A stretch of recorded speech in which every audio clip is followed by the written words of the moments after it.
Coming up, your 9-to-5 job is going away.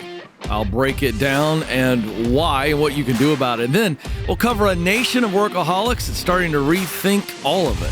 That's next.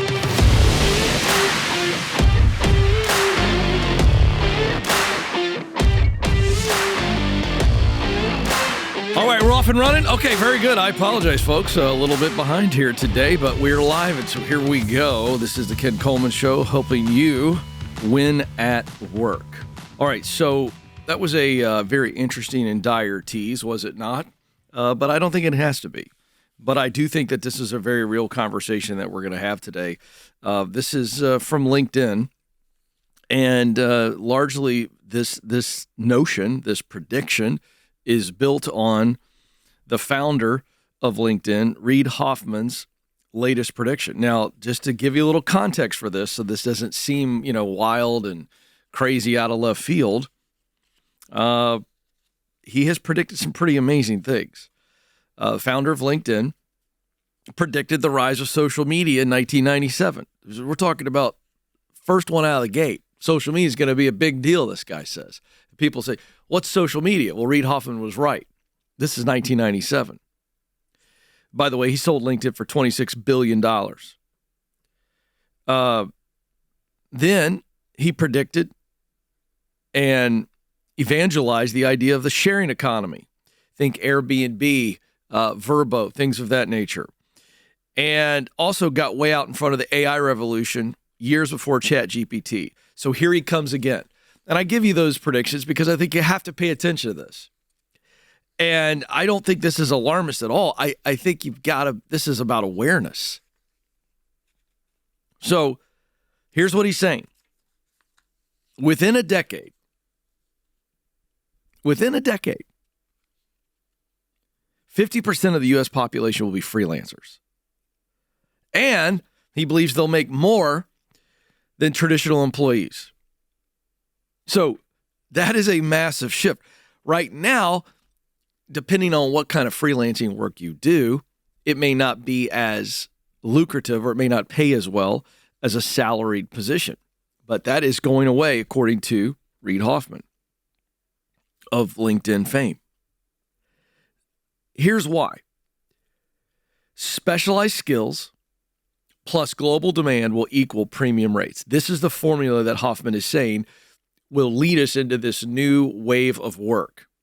Specialized skills, so think everything from I'm really good at coding, I'm really good at digital marketing, I'm a digital marketing whiz, as examples, plus the global demand as the global economy continues to grow. You think about where America is right now, just for context, and you think about developing countries, they're going to get there. So, yes, America is way ahead, but the rest of the world is continually catching up. So that global demand and technology and AI being what it is, more on that in a minute, is going to allow someone to take that specialization and charge a premium for it. There is a platform that I've been kicking around because I read about this article called Brain Trust. And it already lets freelancers keep 100% of their earnings. So think of, it's a job site, if you will. If I want a freelancer and I go to this website, I say I'm looking for a freelance writer, and they are offering their services on this platform, and they get to keep 100% of their earnings. So we're already, folks, that is way out in front of how we've been operating. And he goes on to say, your online portfolio will be your new resume. So I want to stop as I give you these predictions, and I want to break these down for you because I think this is a lot, but I think you got to be aware of this. And here's what's interesting. I told my team this 2 or 3 years ago. I think we got to get to the point where where much like an Instagram reel, think 30 seconds, 60 seconds, or TikTok, you essentially have a 60 to 90 second reel or TikTok of your resume. So the traditional resume, a piece of paper, and you email this, a PDF of it, or you walk into the job interview, you show it, the notion here is that's going away. And your online portfolio will be your resume. So you will show your work in a online capacity. That's what that means. So some of you are going, okay, I'm a project manager. How do I do that? Well, how would you tell your story in a video form? How would you show your work and your experience in video form or through graphics? That's the idea. People aren't going to, in Brazil, going to pull up and read your line-by-line resume. They're going to look at you and they're going to say, show me in 1 minute, 3 minutes, and let's be honest, if it's a 1 minute video or a 3 minute video, you basically got 5 to 6 seconds to hook them. So this is the new world. They will look at you and you will be competing against other people online to show your work. And so as a project manager, how would you make the most compelling narrative online? That's going to be the new game. Because Hoffman says it is no longer about just showing your work history. It is about a personal brand that makes you stand out. And that's the whole point I've just been making. Like, how do you look compared to everybody else? So they don't care that you've been in project management for 15 years. They want to see your brand and they go, ooh, I like this project manager more than I like this one, based on essentially a preview. So that's really interesting. He goes on to predict that we shouldn't be freaking out about AI taking your job. We should be focusing on how to use AI to allow us to focus on the most important parts of our job. And this is the example. Lawyers who are currently using AI are already 200% more efficient, because what they are simply doing is taking a lot of the paperwork and the clerical stuff and the menial tasks that are involved in a case, and AI is stepping in for them. So they are able to focus on strategy and client relations. So this is a great example. Okay, as a lawyer, I don't need to be scared about AI. I've got to figure out, how do I leverage AI so that I'm able to focus on the most important things? And for a lawyer, strategy and client relations are the game. That is what they are measured on. It's fascinating. Then he goes on to predict that the passion economy will create a lot of millionaires. And I love this example. This is fascinating. And I don't know when the last time you heard this word, forager. Okay, even some of the younger audience might go, what in the world's a forager? Okay, but he uses the example of a forager who finds mushrooms. Now, we're not talking about drugs, all right? So don't anybody freak out, although I guess this is possible too. We're talking about rare mushrooms that people eat. So think about foodies, okay? And I want you to think about the entire globe for just a second. And he uses the example, Hoffman says, a forager could earn as much as $200,000 a year by foraging for mushrooms in their little woods near their house. But because of AI and the ability to get online and sell it, they could sell those mushrooms literally around the world. And he's calling this the specialization. What's your deal? Well, you're not going to believe this. I find rare mushrooms, and I've got a lot of restaurants. I got foodies all around the globe. I'm drop shipping mushrooms. Okay. Now, this is already happening. Okay. But the idea here is he's saying you get online and you create this profile and you do a good job with this. It's not about your resume. It's about what you do and your specialization. And people that are looking for rare mushrooms to cook, they're coming your way. And so that essentially now, which is what we might have called a side hustle, or may call that now, becomes a full-on specialization. And so the freelancing now, which was I want to make a little money on the side. I want to make some extra money. Freelancing now becomes your entire deal because of the way the world works. So why do I share this? I think you got to be ready for this. Upskilling, upskilling, upskilling. And then really carving out your niche and learning how to talk about it.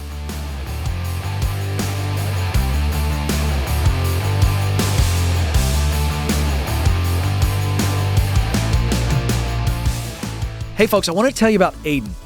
He started at Bethel Tech 2 weeks after graduating high school, and less than a year later, he's 19 and working as a full-stack software developer. He loved the idea of being able to work at his own pace, but what he really thought was cool was Bethel Tech's faith-based learning environment and being with classmates who had a similar worldview. Now, if this is you, or if you have a son or a daughter that's looking for the next step out of high school, and they may be tech-minded, at least interested, you need to talk to Bethel Tech. Listen to this. Fortune Magazine named them as a top 10 best UX UI bootcamp for 2024. And right now, they're offering you 10% off because you listen and watch The Ken Coleman Show. They also allow you to pay cash, and I know you'll like that. Go to betheltech.net/Ken Coleman for details. Terms and conditions apply.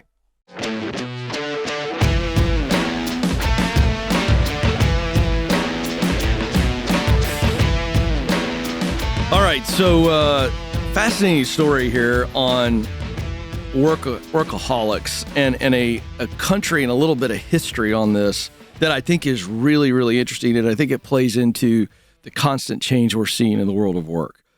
The headline is a Wall Street Journal article that I'm looking at here. A nation of workaholics has a new fixation, working less. And so they're talking about Germany. And I find this interesting. I won't spend too much time on this for those of you who could give a crap about history, but I think it's worth pointing out that the author of this article makes a very compelling case that Germany invented the Protestant work ethic, what we know now as the kind of the way we see work, and they're calling this a Protestant work ethic, with its roots coming out of Germany. And there's a book called The Protestant Ethic and the Spirit of Capitalism, written in 1904 by sociologist Max Weber. And Weber is the one who makes the case that influences this article, and he made the case in that book that the Reformation was a major driver of wealth creation in Northern Europe. I completely agree with that. If you go back, and again, I'm not going to bore your eyeballs out of your head. I can see the guys in the booth, they're already bored. But the Reformation, when that happened, go back to your history books if you care about it, there was an explosion of enlightenment and progress was the product. So that's all I'm going to say. I absolutely believe that's true. And so when you ignite this mindset around progress, that's where we get this. Let's go get it. Let's go get it. Let's go get it. Which is really the spirit in which capitalism thrives. Okay, that's all I'm going to say about it because I feel like I'm losing people. They're dropping off right and left here. But to understand economics and understand drive and the way we see work and why work might shift, I do think it's important. For those of you that care, go research it. For those of you who don't, I got the relevance. Here we go. So here's what's happening in Germany. If they were the epicenter of this get after, let's call it hustle culture. So hustle culture started at the Reformation. How about that for blending times of history? So here's how it's changing. Germans worked 1,343 hours on average last year. And you go, 1,300 hours. Okay. Well, that was less than anyone else in the OECD, a club of 38 wealthy nations. So it's a sizable shift because Germans are taking more sick days, working less hours, shorter working hours. They're pushing for this. You're seeing the explosion of trade unions pushing for some of this. And this is a new thing for Germany.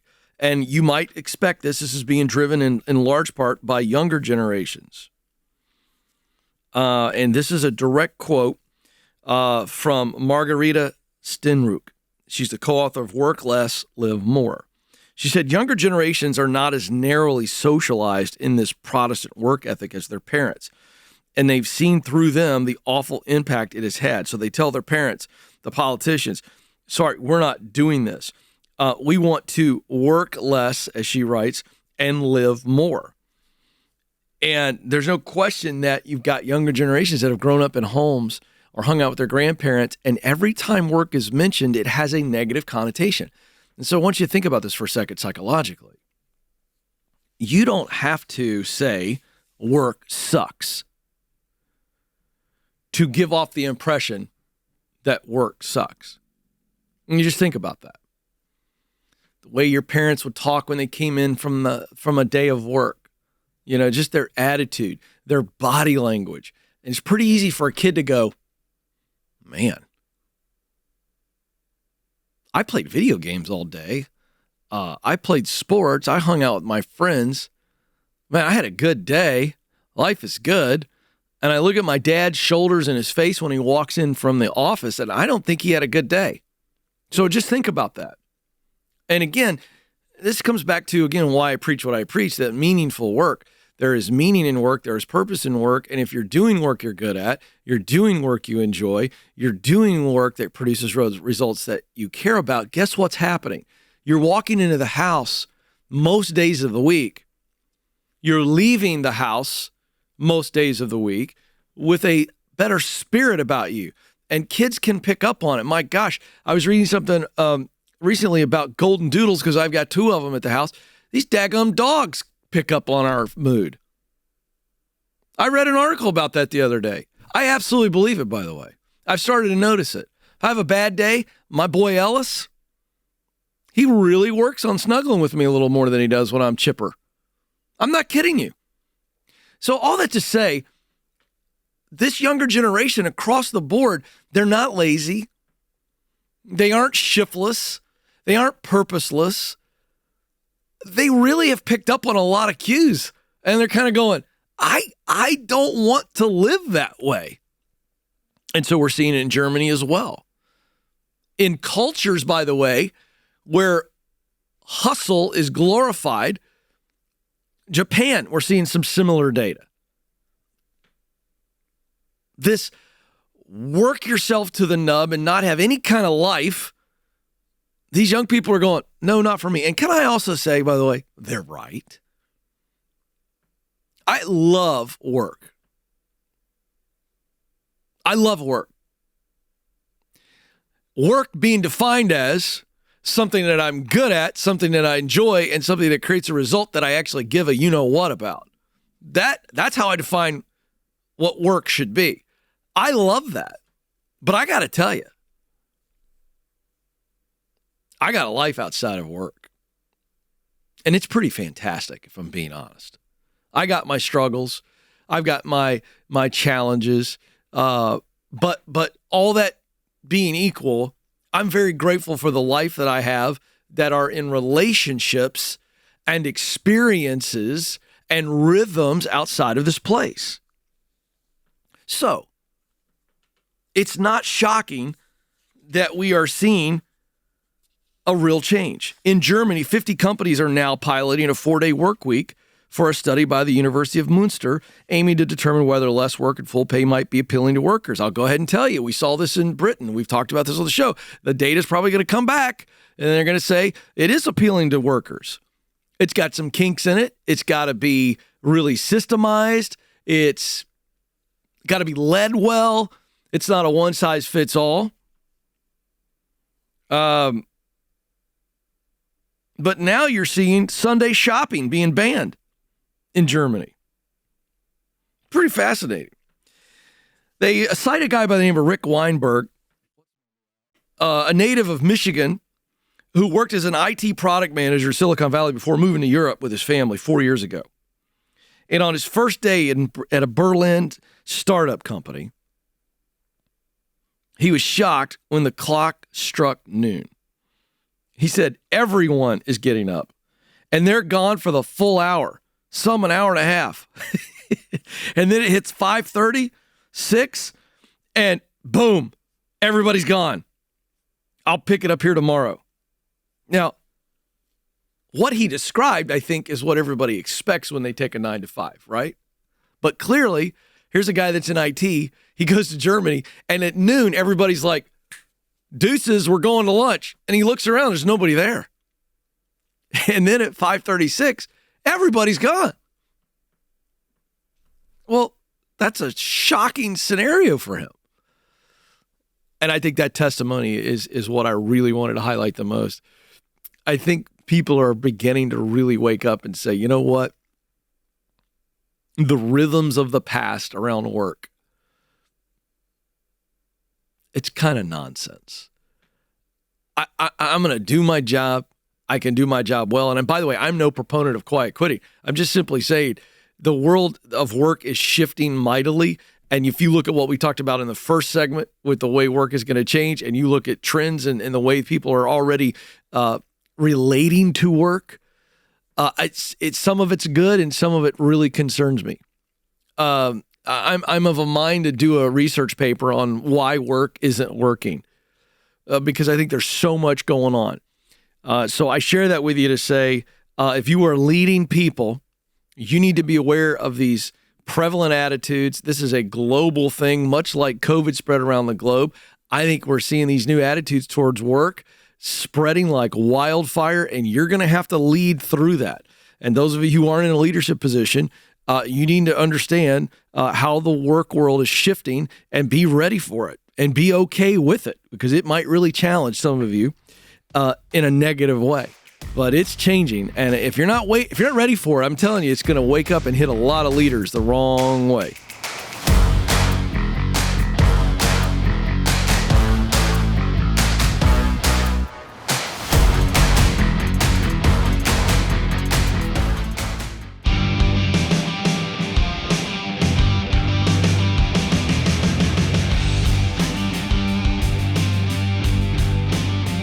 All right, it's time for a little coaching session. Ryan is joining us in Raleigh, North Carolina. Ryan, how can I help today? Hey, Ken. Thanks for having my call today. I appreciate what you and your team do for your audience. You bet. Thank you, sir. What's going on? Yeah, so I've been in the workforce 25 years. Started out as like a front-end web developer, as an individual contributor for probably about the first 15 years. Then moved more into leadership and really found your word, sweet spot, coaching people, mentoring them, helping to be a liaison between other teams, and really love that. But here I'm, 25 years in, and Wednesday got laid off for the fifth time in my career. Yeah. And, it's not personal, but no, it feels personal. It does. It sucks. Man, I'm sorry. It's good. I've always had a positive attitude when it comes to this. When one door closes, another opens. Just hopefully that hallway isn't crazy long between Isn't them. that the truth? So, I guess what I'm calling, I've worked, in advertising, marketing, digital agencies. I've worked in embedded companies. The last role was a remote one. I'm here in Raleigh, but worked for a company out of LA. Which had some pros and cons. But I guess the crux of my call is, should I be looking at other industries or another way to work, with those leadership skills, the management stuff I like the most? I still code some stuff for my own personal websites and passion projects, but day to day, I'm, leadership in meetings, liaisoning with the other teams. And I love that. Well, I think the simple answer is yes, you should be looking at anything and everything. And I think we start at looking at, what do we learn from 5 of these? Are there any discernible patterns or commonalities in being laid off 5 times in the tech industry? Well, being on an engineering or development team in a company that's not the only focus, when things get tight, you're expendable. What do you mean by it's not the only focus? So like I've worked, at advertising agencies where they do video for long form and short trying to go viral stuff, but then they also offer websites and web applications. And, when things get tough, for whatever reason, the development teams always have been an island. Great. Okay, that makes sense to me. Different. That makes sense. Well, that makes sense to me because you are not you aren't developing the main product or the main service. You are supportive to something that's more of an ancillary product or service. Is that the history of what you've been doing? Yeah, for the most part. The last gig, it was brought on we're an e-commerce company, and they decided to use something off the shelf. So we moved all our e-commerce sites over to, I don't need to name it, but a big, software platform, and kind of code ourselves out of a job once that transition was done. So there are some patterns, and so that first answer, has that been more of the theme? You've not, it's not like you're in a full-blown technology company at all. It's you're performing a technology service for the company, and so they start cutting when they need to cut, and that you guys are the first ones to go. Yeah, 4 out of the 5 for sure. That's been the case. Okay. My take. No, but I think your take is right. So in coaching you, I would be looking at that and going, okay, it feels as though 4 out of the 5 times it's happened because I'm in a expendable group. And so how do I take my skill set and experience and put myself in a less expendable role? Right. Make sense? It does. Yeah. So we start there. Now, again, I'm not trying to make you answer that on the spot here, but I think that's the critical thinking that we've got to start with. Okay. So I've got a very valuable skill set. The coding, even though I know you've been leading a lot, you still have that skill set. What are some skills you can add? What do you need to update? I would be doing that aggressively, because I think you are a dual threat. If I can use a football analogy, you can throw the ball and run the ball. Running the ball would be, you can actually code, and then throw the ball. You can lead. You can lead techies, and that's a unique deal.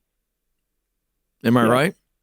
It is. Yeah. All right. So I'm looking at, I don't think you have to do, listen, if you want to think about doing something different, that's fine. I've given you the construct, and if you don't have my assessment, I'll give it to you today with the book, Find the Work You're Wired to Do. It's got the assessment in it. And I want you to go, okay, what is available to me out there based on what I'm good at, what I enjoy doing, and results that motivate me. So I think looking at everything is a great idea. Yeah. But I think the first glaring reality or lesson that I'm learning with you right now is I probably should be working in a company where we're the offensive line, not special teams players. Right. Because they're going to cut special teams guys before they cut a good lineman. Yeah, you want to put 7 on the board, not 3. Okay, I love when I'm talking to somebody who understands my football metaphors, because I do think that's the best example. Yeah. And Ken, that's something that in interviews and in, when there's free form that I put in there a lot. I've got 2 boys that are heavily into sports, 3 sports. And I've, as you've talked about too, when they're younger, you coach them as a volunteer, in recreation and all that. And I really love that too. I've gotten to see those kids grow, and I always use that as an analogy in interviews. Yeah. But I think it sometimes falls flat because not everybody, but that's just more on the leadership side. That's what I feel like I'm strongest at. The code, I can get by, and, and I do need to retool, but I've not done as much of that in the last 10 years. Here's my point on that. I don't want to get in the weeds on that, but my encouragement is I would upskill and retool, to use your phrase, because of the opening article I shared today. I got to tell you, man, you're extremely valuable in your ability to lead, but to the extent right now that you could get some freelance work and some specialization. So if you want to specialize in leading tech people, I'd start to build that brand. I think it's a good brand. Hey, I'm really good at leading tech people. I speak their language. I know how to coach them. So I think you're looking for those kind of roles because you love leading people. But let me also just say, if you can lead programmers, you can lead project managers. Right. If you can lead programmers, you can lead salespeople. I really believe that. Yeah, 100%. So I think for a guy like you, you've got a really robust leadership resume, correct? Correct. 10 years. I mean, obviously. Yeah, but good companies. But good companies. Yes. Yeah. Yep. And by the way, you weren't fired at any of these jobs. Never. No. And I'm guessing you've got good recommendations from those companies. You've got a pretty stellar reputation. It was like, yeah, there's nothing that Ryan did. He was a victim of a layoff. He's a good dude, right? We got that narrative? Yeah. And actually, that's been the outpouring, when you put that message on LinkedIn and people repost and, say nice things about you, it feels authentic and genuine. And, I definitely have that in my back pocket. My man, I guess my point is, you've done this before. You're going to be able to do it again. I don't think you need any ideation from me. I think you just needed some encouragement. And my encouragement is, I don't think that you have to necessarily strike into something completely new. But I also, if you want to go lead a sales team, see, companies need good leaders, man. Yeah. And if you're using the proximity principle, you're in the Raleigh area, there are jobs there, I'm guessing. And they need people who know how to lead, man. Day one, they can come in and be a steady locker room presence. Here I go again with my sports metaphor. But I think that matters. So my encouragement to you is you got lots of options. But I don't think you need to question, anything. I think you know what you love to do. You know how to lead. So whether you're leading tech or sales or project managers, I think you need to be in a management role. And I think that if you can tie yourself to a role that is not an easily expendable role, like, for instance, I don't think I'd ever go the route again of leading a tech team that works for an ad agency, because you just know how that could potentially go. So for instance, at Ramsey Solutions, if you're leading a tech team that's tied to every dollar, I'm going to tell you right now, you ain't expendable.